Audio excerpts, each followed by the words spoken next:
मुल्क में कोरोना के एक्टिव मामले 1,32,000 से तजावुज कर चुके हैं। जारी करदा आदाद-ओ-शुमार के मुताबिक मुल्क में पिछले 24 घंटों में कोरोना के 16,906 नए मामलों की तस्दीक हो गई है। इसी अरसे में 45 मरीजों की मौत की खबर है।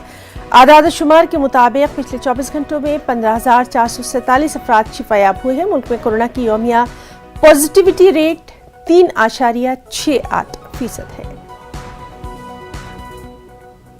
देश में कोरोना वायरस के बढ़ते केसेस ने सबकी चिंता बढ़ा दी है और अगर पिछले 24 घंटे की बात करें तो 16,000 से ज़्यादा केसेस सामने आए हैं। वहीं 45 मौतें हुई हैं और इस मौतों के आंकड़ों ने कहीं ना कहीं लोगों को चिंता में डाल दिया है, क्योंकि ये आंकड़े अब सबको डराने लगे हैं।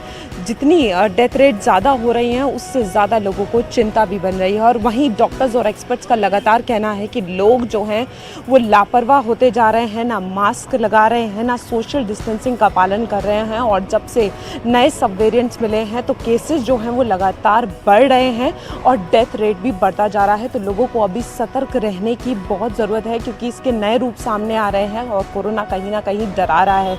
वहीं अगर हम एक्टिव केसेस की बात करें तो 1,32,000 एक्टिव केसेस हो गए हैं और 2-3 दिन से लगातार ये उछाल देखने को मिल रहा है केसेस में, क्योंकि जब से नए वेरिएंट सामने आए हैं तो टेस्टिंग्स पर, वैक्सीनेशन पर भी जोर दिया जा रहा है। लेकिन लोगों का जो डर है वो कम हो गया है और लोग सतर्क नहीं हैं। और अब बहुत ज़रूरी हो गया है कि लोग सतर्क हो जाएं, क्योंकि जो डेथ रेट है वो कहीं ना कहीं एक चिंता का विषय बनता जा रहा है। तो कैमरामैन हरीश के साथ फराह खान, न्यूज़ 18 दिल्ली।